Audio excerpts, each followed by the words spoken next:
A última vigília da Terra. Havia um silêncio no mundo que parecia carregar o peso de 1000 tempestades.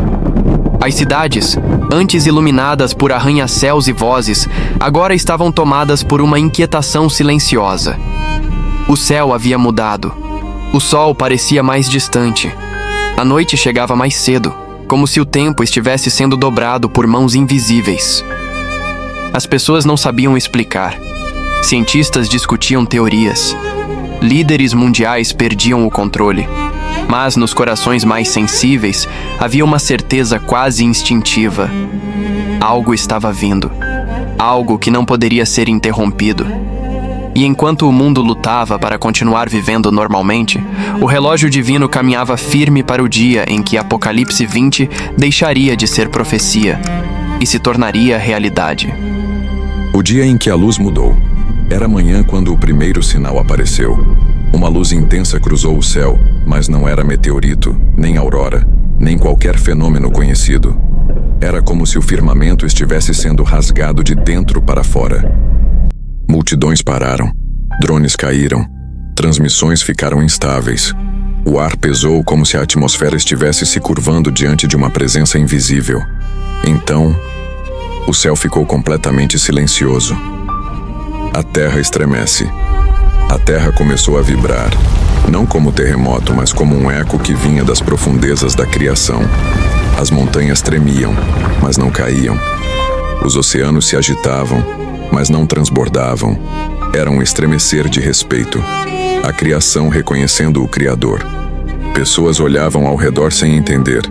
Animais uivavam, corriam, se escondiam. Os pássaros silenciaram.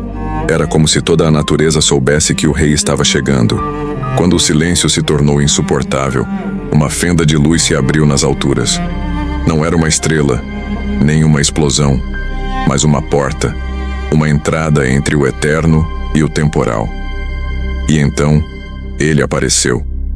O grande trono branco. Não desceu do céu. O céu é que se abriu ao redor dele. O trono brilhava com uma glória que nenhum olho humano foi feito para suportar.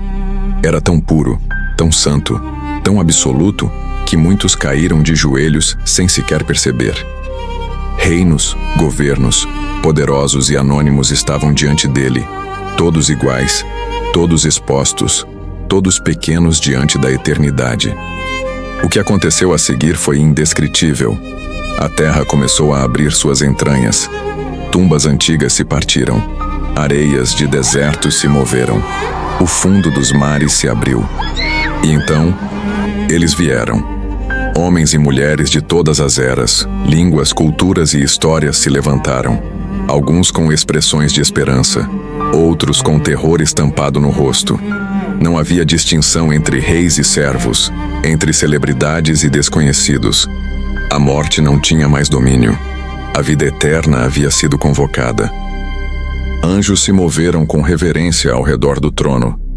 Um deles carregava livros que pareciam pesar como universos. Quando abriram a primeira página, uma luz saiu como memória viva. Era uma vida, pensamentos, palavras, decisões, segredos, tudo. Cada pessoa viu sua própria história. O bem que fez em silêncio, o mal que tentou esconder, as vezes que ouviu a verdade e ignorou, as chances de arrependimento que rejeitou. Não havia como argumentar, nem como mudar o passado. Era a verdade exposta diante da verdade absoluta. Mas então, outro livro foi trazido, o livro da vida.